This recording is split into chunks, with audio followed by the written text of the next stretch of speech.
Word. Okay, so I was talking to my friends at work earlier today. They're talking about math. And when I went to school, college, I studied English, creative writing, African American studies, and teaching. Um, I only took my math classes. I took pre-calculus when I was in high school, and here I am, 28. We've been planning our 10-year anniversary. Um, Only other college level math I took was statistics. I'm a writer though, and I have a very fond appreciation for math and numbers in general. I mean, I would say even when I was in high school, I was working cash register jobs, so I was always counting, you know. But one thing I mentioned to them, I like to think math. When I think math, I mean, especially why I love it so, I sometimes read a math equation like a sentence, as I feel like they're supposed to be. One plus, these are word symbols, but they have, verbal weight. We know what they mean. And you know how to read. I mean, if you somebody would to type a bunch of numerical symbols on a piece of paper, even on a keyboard, and you read them plus plus minus minus, whatever whatever, and we know the operation that comes along with it. But that's how I actually understood math at a young age. I would read it like a sentence, and like I would have to quantify the numbers. Is 1 plus 5? Is this six? And if six, and speaking algebraically, then you have to. I mean, if 1 plus 5 equals 6x, then you really have to figure out what the x is, as if you know algebra. But in terms of poetry and art, it's a larger, heavier thing for me to me because it's like you gotta. I mean, well, they say all words, especially if you're speaking emotionally, everything like that. They all words have a weight. You know, depression is more than sad. I was angry, enraged is more than I was mad, upset. You know. Um, So in writing and in creating art, I mean music, painting, whatever, I feel like an artist has, the colors that you work with, the story that you want to tell. And one thing is you could bend these numbers, these qualities of the words and feelings that you work with, whatever it is that you stroking on with your brush, your qualities, you can um play with those different quantifying variables. You can play with those different things. And what really gets fun in music and in art is when it's like, what really gets fun is when I say I was sad, I was depressed. If you say, quote, I'm depressed, and then, talk and in a poem, then you breaking down those parts of depression. What this thing made me say I was depressed because of this, that, the third. And as you keep going, it's like you're diving more into the depression and unraveling it. And then through all of that, you might even, ironically, you might fuck around and get to a happy point, a happy idea to your depression. And then it's like, I'm not even depressed anymore. Something that happens in art. But also, you can get to a point to where it's like, well, repetition is useful in poetry. Repetition, of course, is useful in poetry.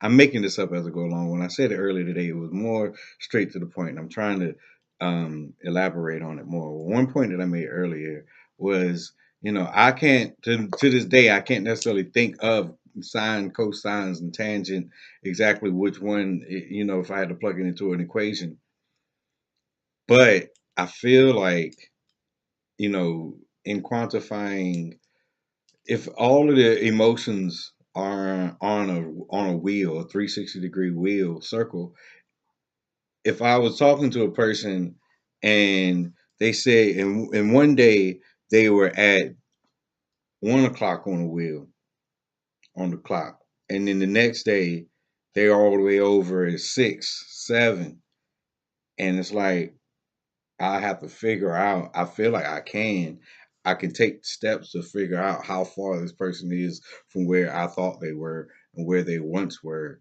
Um, you can but you can figure these things out, but then also when creating, you have to I feel like I'm always thinking about uh, you have to figure out the distance from one emotion to another, and then tell a story along that distance.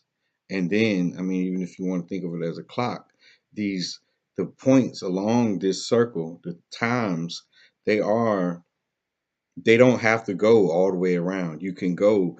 What gets fun in art and music, personally, in my opinion, is when an artist, um, yeah, I'm sad, and sad is at 2 o'clock. I'm sad, but now I'm depressed, but I'm actually angry, and like for one, different angles, you could draw from 2 to 7 to 9, and then come back. um, that is interesting. But then how we play with rhythms and things like that. When you got a certain rhythm, that 1, 2, 3, 4. You always clap or snap on the two, never on the 1 and 3. But certain things when you're writing and you're creating, you set up a certain precedent for what the audience expects you to do within this set piece. Possibly, I mean, hopefully not over your whole career, but they have an expectancy. You create and you build in it. You build an expectancy for what it is they are to expect in an entire piece and line by line, different sections, different stanzas, different rhythms that you build with. What's fun, but it gets really fun is when you start to break these rhythms, when you start to break these expectations, because the audience knows you know, 9 times out of 10, you know what they are expecting. So you can play and toy with these expectations to different things, not just whimsically and willy nilly, but when you can play with their expectations to make them, to lead them into a different place that they weren't expecting, so that you could teach them something new. Um, about the experience that you're that you're writing, that you're creating. I mean, and I say it's an experience. It's not just a poem. I mean, I've ascended to where I'm writing poems. I mean, like I'm it's a whole experience that and a person has to take on each step. And a good artist, I mean, you take care of the audience. You take care for the audience so that they won't miss this step. So you will make sure that they catch the point that you were trying to make at this line and things like that. Um, I don't. I mean, honestly, I'm not counting when I write.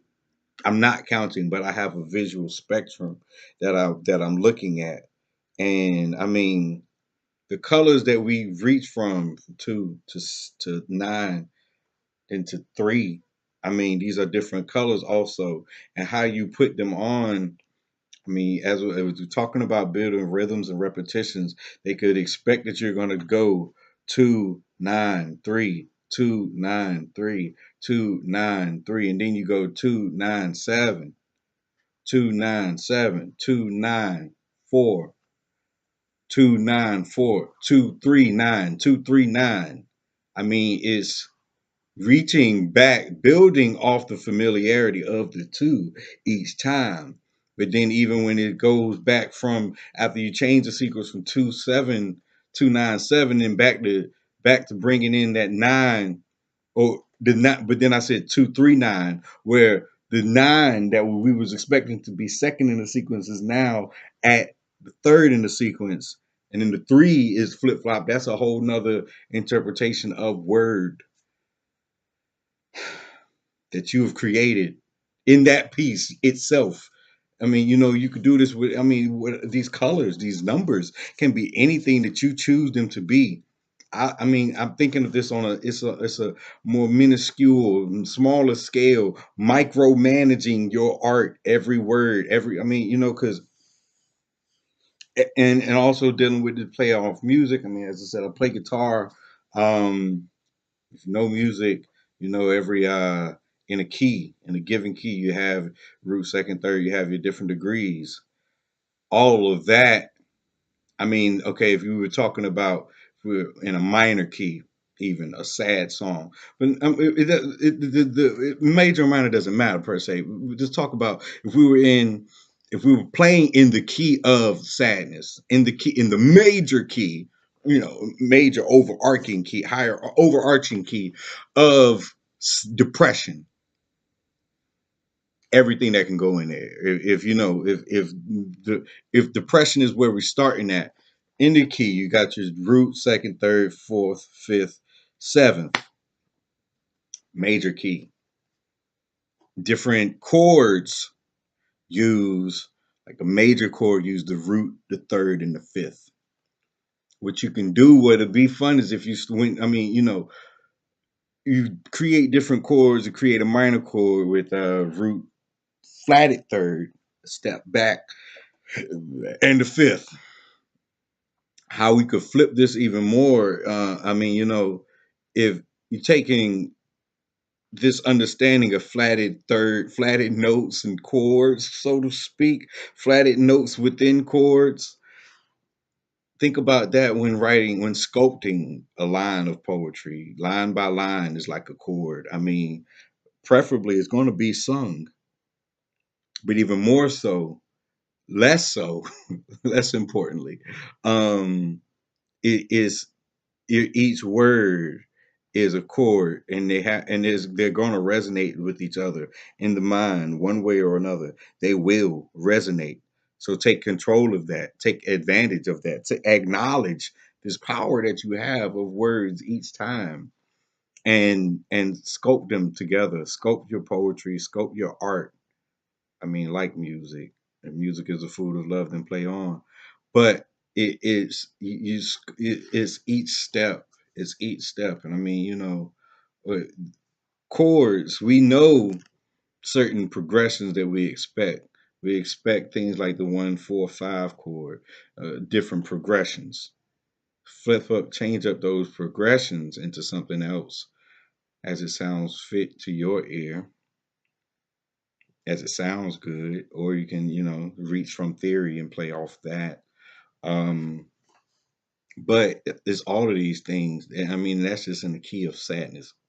In the key of depression, how many ways can you level out? I mean, if depression, sad is the root, and then you got the different levels of depression, different levels of sadness or happiness per se. um and in all of these things, this is how you can manipulate language in a line, in it, line by line, let alone in a whole stanza, let alone in a whole poem. Movements, you got to take them through movements. That's what it's really about. Like, people don't just want a static poem. I've heard that before. Move the person, move the audience, take care, because I mean, this video has gone over 13 minutes now. And most times, an artist has about, especially in today's mainstream media, people got about 3 minutes. 3 minutes is probably about 3.5 minutes, about the average time of a song. And so, if these people are trusting you with their time that they're never going to get back, you only have a set amount of hours, minutes, days. I mean, set amount of time each day. And if I'm giving you my time, a portion of my time, do not waste it. So think of all of these things. As I said before, take care of the audience. Take care for the audience. Keep them in mind. And I mean this to say that, don't do. I'll try to stay away from self indulgent art that's just for me.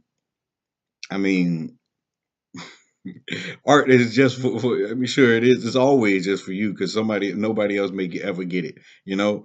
But don't do it so that you're the only person who knows what you're doing, because then it's not benefiting anyone but yourself. And if that's the case, you could have kept it at your house. I mean, I'm trained at performing on stage. giving it to somebody else. It's not about you. It's never the art is never really about you. It's a gift that you're blessed with from the higher power, and what you choose to do with it is what you choose to do. But it's never truly about you. I mean, I've been at shows and I perform because I feel like, yo, I'm here. I can do it. I feel like I should do it because there's other people out here that might need to hear whatever it is I gotta say. No matter how I'm gonna say it, they might need to hear exactly what I gotta say for whatever reason. And that's what it's all about. That's what it's about. Because the money is about leaving something here for the next people to pick up so they can do it better than we was doing it, life, living the earth, planet, everything, so they could do it better. But I was getting to a point about clarity, about don't being self-indulgent and things like that. If nobody knows what you're saying, then it's not helping anybody. An artist doesn't lose anything by being clear, by being understood, having your message being able to be understood by other people. You do not lose anything from that. You're not hurting yourself, and it's not been. I mean, nobody. There's a line between being deep and confusing. There's a line between being deep and dumb. Also, let's not get it twisted. I mean, you really got to take consciousness and take care. Be conscious of what it is that you are doing to a person's mind when you are giving them art. I mean, as I said, don't waste their time, but also don't waste yours.